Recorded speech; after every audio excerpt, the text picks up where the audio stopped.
Hey, the Muffin Show here.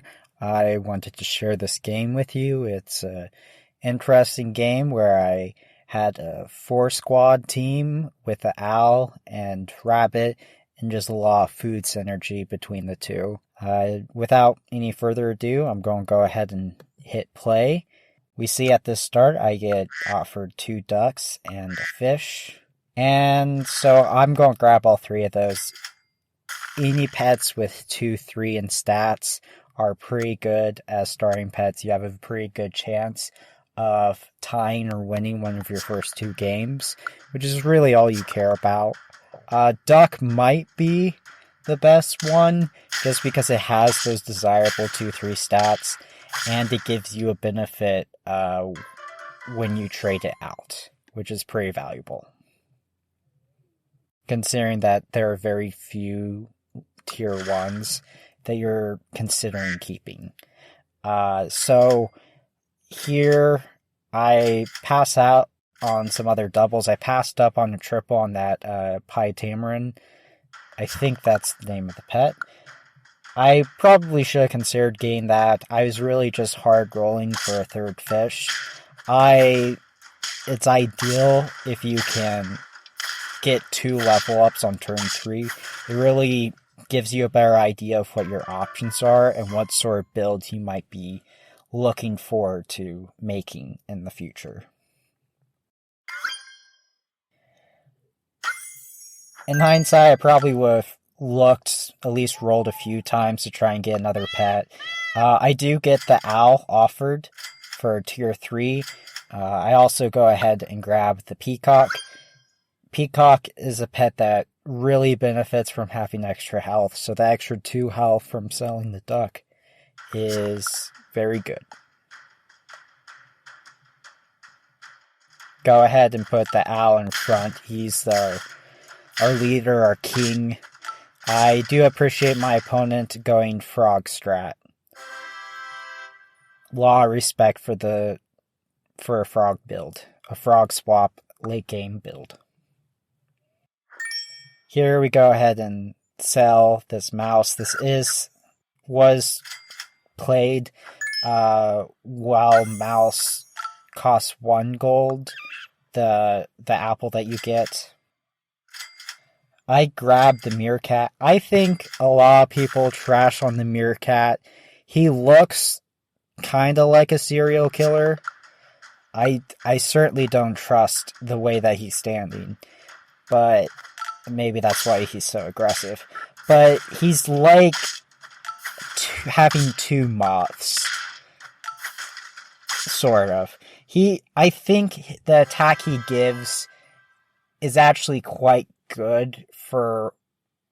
I mean, he's not a pet that you're going to keep, but I think he can make a pretty solid difference and help you be stronger in the moment. I think he's very good as that sort of pet. Go ahead and get rid of the fish. I grab a raccoon here. In hindsight, I shouldn't have. It's too early for raccoon to really thrive, unless you're in a pack where everyone's running garlic. If everyone's running garlic, raccoon's pretty good early. But this is not one of those packs. This pack I don't think had a way for you to get garlic armor, and so really it's just the real late game equipments that would be helping against, and that's not really relevant. It was kind of too early. I should have been looking for something that was better in the short term. Get to grab the rabbit. Rabbit is an interesting pet because I wouldn't say it's broken, because 1 rabbit by itself is not that good. 2 rabbits, you can get a lot of health. But you kind of need pets that pair well with a lot of health. In this case, I have the peacock, which is pretty good. Crab would have been an option. Like, our opponent could benefit from some wabbits.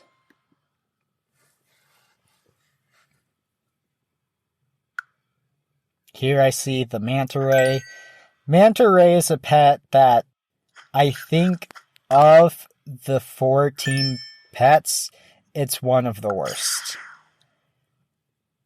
But it's not bad. I think the worst 4 team pet, I'm probably forgetting something, but I do not like the llama. I think the llama is very underwhelming in a 4 team. I feel like 4 teams, you're relying on the other 4 team centric.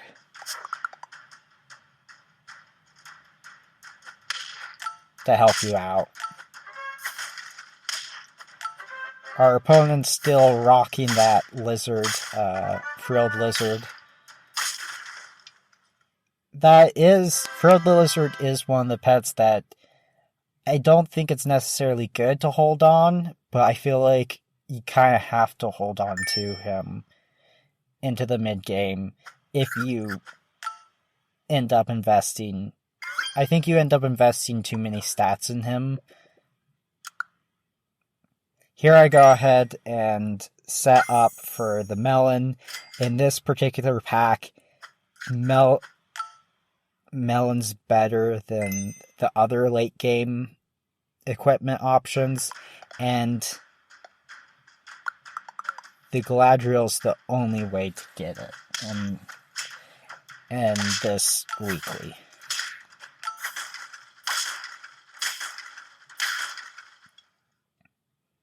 Galadriel is one of my favorite toy pets. I just like all the options. I think they all have strategic significance. And, I mean, he's just like a funky little alligator dude. I mean, what's not to love? I freeze the alpaca. Alpaca's like phenomenal, utility unit. I got rid of the manta ray, and as you'll see, I don't really miss it. You'll see in a minute why alpaca with this build is pretty bad. It's good for the one use that I got out of it, but I'm not going to be able to get any uses out of it as long as I have it. Which, spoiler alert, is not going to be very long. I barely managed to edge out on my opponent. I'm still sitting at 5 hearts. I just managed to get a pretty decent build together very quickly. I'm just barely staying ahead of the curve. Just barely managing to beat my opponents each time. And the reason I alluded to was the mouse that the owl summons gets the experience from the alpaca, which does nothing. Because you're just going to sell the mouse. I do get rid of it and get a pet that I think is kind of overpowered. I think Elephant Seal is a little too good. It's so easy and it's so consistent once you get one. Even just one, you can almost use that just by itself to scale your whole team and do okay. If you get it to level 2, you're just going to go to the moon with your stats.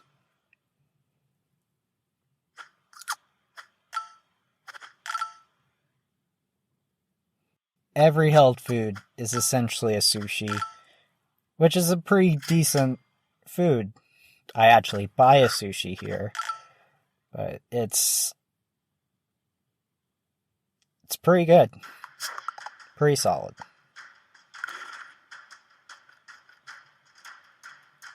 Glad to see another meerkat enjoyer. Also, another ostrich enjoyer. Ostrich is a good pet.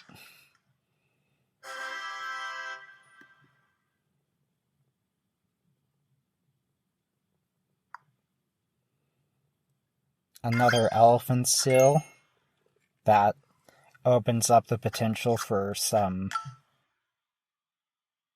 even faster scaling if we manage to get that to level 2. But considering I seem to be ahead of everyone right now, I'm content to just keep cranking those stats.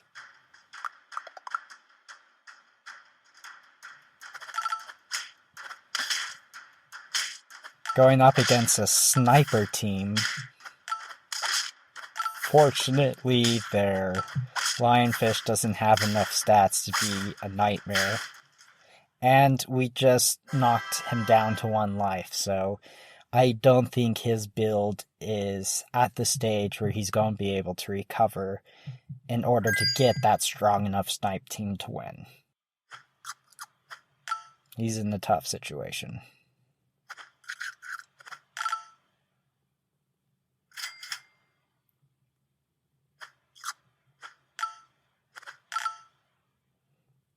So yeah, this is pretty much the plan. Buy good foods when I see it, get those health buffs off the rabbit, and give held foods to the elephant seal, and just keep barely staying ahead of everyone else. Try and close out this game.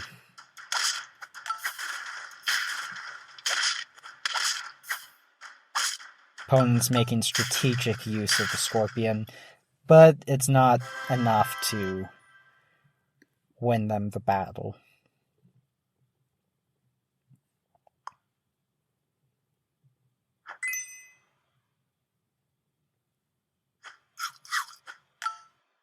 I was thinking about this the other day, because I was watching Boardwalk Empire, and in that show, there was, in one of the seasons, 2 of the characters got married, so that the new wife couldn't be forced or subpoenaed to testify against her husband, who was like the mob boss.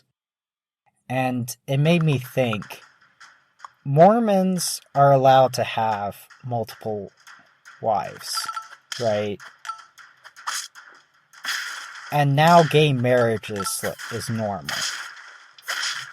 So could you, if you were like a Mormon mobster, could you just marry all of your gangsters so that none of them could be compelled to testify against you? I feel like it would work. I feel like that should be a TV show. I go ahead and freeze another Galadriel in case this continues on, so that I can refresh the sword.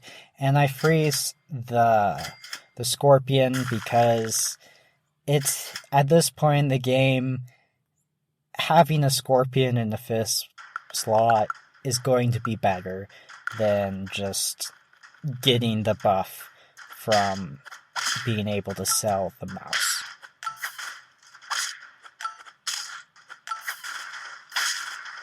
If I wasn't already, like, crushing, it would have been... I should have probably made that transition sooner. But anyway, this is if you look at our team, it's not that crazy strong, but we were just ahead of the curve and able to win it out.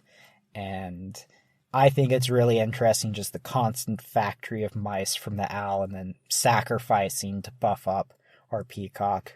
If you enjoyed this video, I'd really appreciate if you could like and subscribe, especially since I'm just starting out making this type of content. I would really appreciate it. You can look forward to the next video. Will be a highlight of a game where I just got a ton of sharks after I had already grabbed a praying mantis, which just means it's a really fun sacrifice build. I look forward to showing you guys that. Anyway, thank you for watching, and I hope you have a wonderful day.